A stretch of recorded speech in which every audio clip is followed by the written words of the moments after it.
एक बार की बात है। एक बहुत ही बुद्धिमान व्यक्ति एक स्थानीय गांव में रहता था। वह बुद्धिमान व्यक्ति उस गांव का मेयर था और गांव का हर कोई व्यक्ति उसका सम्मान करता था। उसके विचारों और राय को अच्छी तरह से स्वीकार किया जाता था। कई लोग सलाह लेने के लिए उसके पास आते थे, लेकिन उसका कि बेटा बहुत आलसी था। सोने और अपने दोस्तों के साथ समय बिताने में अपना समय बर्बाद करता था। किसी की भी सलाह या धमकी का उसके ऊपर कोई भी असर नहीं पड़ता था। वो बिल्कुल भी नहीं बदला और साल बीतते गए और समय के साथ साथ उस बुद्धिमान व्यक्ति की जवानी भी खत्म होती जा रही थी। जैसे जैसे वो बूढ़ा होता चला गया, वो अपने बेटे के भविष्य के बारे में सोचकर चिंतित होने लगा। फिर उसे याद आया कि उसे अपने बेटे को कुछ देना होगा ताकि भविष्य में वो अपने परिवार का ध्यान रख सके। उसके बाद उस बुद्धिमान व्यक्ति ने अपने बेटे को बुलाया और कहा कि मैं चाहता हूँ कि तुम जिम्मेदारियाँ लेना सीखो और इस जीवन को समझो, और मैं चाहता हूँ कि तुम अपने जीवन के रियल पर्पज को ढूंढो, और जब तुम उसे ढूंढ लोगे तो उसे तुम हमेशा याद रखो। तुम सदैव खुशी और आनंद से भरा जीवन जी सकोगे।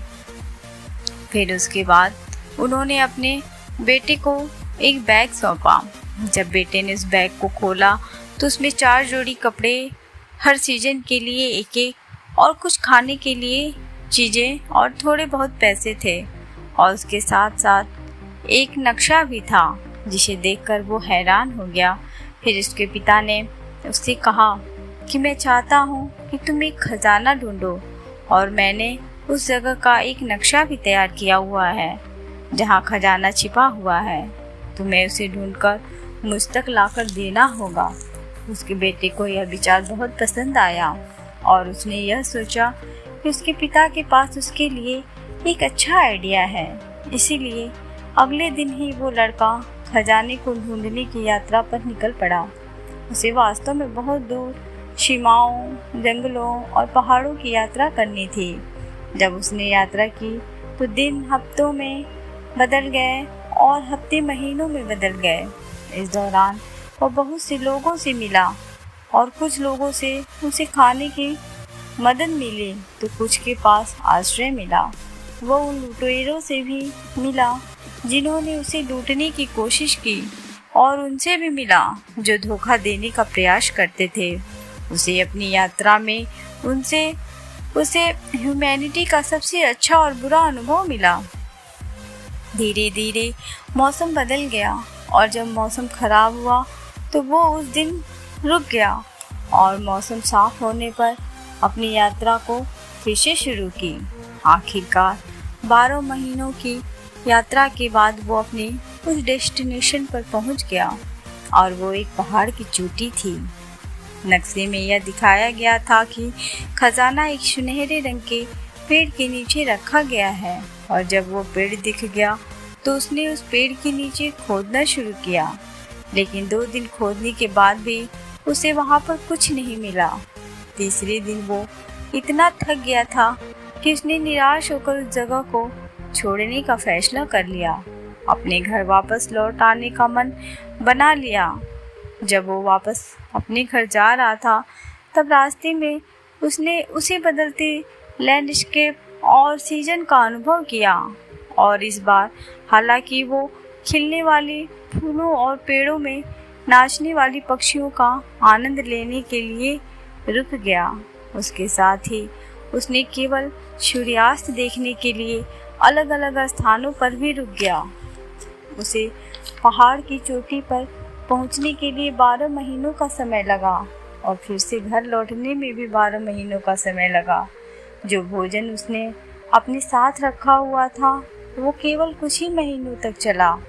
अब उसे अपने खाने पीने और रहने की व्यवस्था करना सीखना था, और उसके साथ ही उसे जंगली जानवरों से खुद की रक्षा करना भी सीखना था, और उसने यह सीखा भी। घर लौटते वक्त वह उन लोगों से भी मिला जिन्होंने उसे पहले मदद की हुई थी, और इस बार वह उनके साथ कुछ दिन रहा भी, और अंत में जब वह लड़का अपने घर पहुंचा, तब उसे यह एहसास हुआ कि उसे घर से गए 2 साल हो गए। उसके बाद वह लड़का सीधे अपने पिता के कमरे में गया। जब उसके पिता ने यह देखा कि लड़का बहुत दिनों के बाद घर वापस लौट आया है, तो पिता ने तुरंत खड़े होकर अपने बेटे को गले से लगा लिया और पूछा, तो यात्रा कैसी रही मेरे बेटे? क्या तुम्हें वह खजाना मिला? यात्रा तो बहुत ही रोमांचक रही, लेकिन मुझे माफ़ कीजिएगा, मैं खजाना नहीं ढूंढ पाया, क्योंकि किसी ने मेरे वहां पहुंचने से पहले ही खजाने को निकाल लिया। यह सुनकर पिताजी को आश्चर्य हुआ, पर वे बेटे पर क्रोधित नहीं हुए। फिर उस बेटे ने अपने पिता से क्षमा मांगी कि मैं खजाना लाने में असफल रहा। फिर पिता ने मुस्कुराकर कहा कि वहाँ पर कोई खजाना नहीं था। यह सुनकर बेटा क्रोधित तो नहीं हुआ, लेकिन बहुत हैरान था। बेटे ने कहा कि तो फिर आपने मुझे उसे ढूंढने के लिए क्यों भेजा? पिता ने कहा कि मैं तुम्हें निश्चित रूप से बताऊंगा कि मैंने तुम्हें वहाँ क्यों भेजा, लेकिन उससे पहले तुम मुझे यह बताओ कि उस स्थान पर तुम्हारी यात्रा कैसी रही और क्या तुमने उसका आनंद लिया? फिर बेटे ने कहा कि निश्चित रूप से नहीं पिताजी, क्योंकि मेरे पास समय नहीं था और मैं चिंतित था कि कोई और व्यक्ति मुझसे पहले उस खजाने को निकाल कर न ले जाए। इसीलिए मैं उस पहाड़ की चोटी पर पहुंचने की जल्दी में था। लेकिन मैंने घर वापसी के समय में यात्रा का आनंद लिया। मैंने कई दोस्त बनाए और हर दिन चमत्कार देखा। मैंने कई सारी विभिन्न स्किल्स और आर्ट्स ऑफ सर्वाइवल सीखी। इन सभी सीखों ने मेरे खजाना न ढूंढ पाने के दर्द को भुला दिया।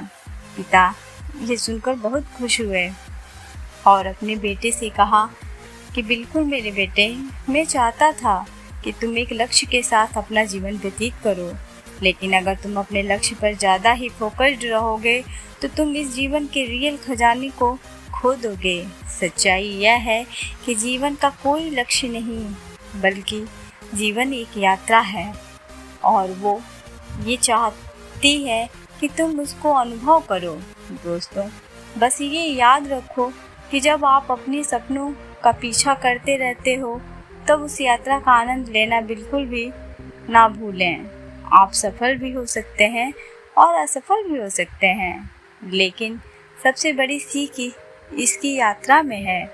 हर दिन अच्छा होना और हर दिन दूसरों की मदद करना और हर दिन खुश रहना, यही जीवन का लक्ष्य होना चाहिए और कुछ मायने नहीं रखता है।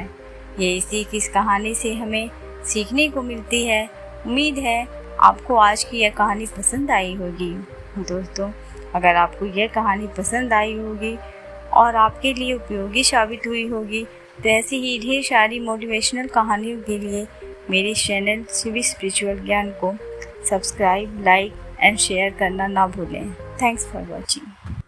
दोस्तों, एक बार एक अकड़ू व्यक्ति ज्योतिषी के पास आता है और ज्योतिषी से कहता है कि मैं अपना भविष्य जानना चाहता हूँ, क्या आप मुझे मेरा भविष्य बता सकते हैं? और ज्योतिषी हंसता है और कहता है कि अरे भाई, ये कैसा प्रश्न है, हमारा तो काम ही लोगों को उनका भविष्य बताना है। आओ इधर, अभी तुम्हारा भविष्य तुम्हें बता देता हूँ। वह व्यक्ति उस ज्योतिषी के पास चला जाता है और अपने हाथ उन्हें दिखाने लगता है। कुछ मिनटों तक लगातार हाथ को घूरने के बाद वह ज्योतिषी उस व्यक्ति को उसका भविष्य बताना शुरू कर देता है। वह ज्योतिषी उस व्यक्ति को उसके भविष्य के बारे में सब कुछ अच्छा बताता है, लेकिन अचानक से वह ज्योतिषी उस व्यक्ति से कहता है कि वैसे तो तुम्हारा भविष्य बहुत अच्छा है, लेकिन 22 वर्ष की उम्र में तुम्हारे जीवन पर बहुत बड़ा संकट आएगा और अगर तुम उस संकट से बच गए तो तुम्हारा जीवन किसी राजा महाराजा की तरह बीतेगा। वह व्यक्ति वो ज्योतिषी से कहता है कि कैसा संकट गुरुजी? वह ज्योतिषी कहता है कि संकट इतना खतरनाक है कि उस संकट के दौरान तुम्हारे प्राण भी जा सकते हैं। उसके बाद वह व्यक्ति उस ज्योतिषी से पूछता है कि क्या इस समस्या का समाधान कोई नहीं है? उसके बाद ज्योतिषी उस व्यक्ति से कहता है कि समाधान है, तुम्हें अपने सीधे हाथ की बीच की उंगली में एक नीले रंग के पत्थर की एक अंगूठी पहननी पड़ेगी। उस ज्योतिषी के पास बहुत सारी अंगूठियाँ थीं और इस ज्योतिषी ने भी अपने कई सारी अंगूठियाँ पहन रखी थीं।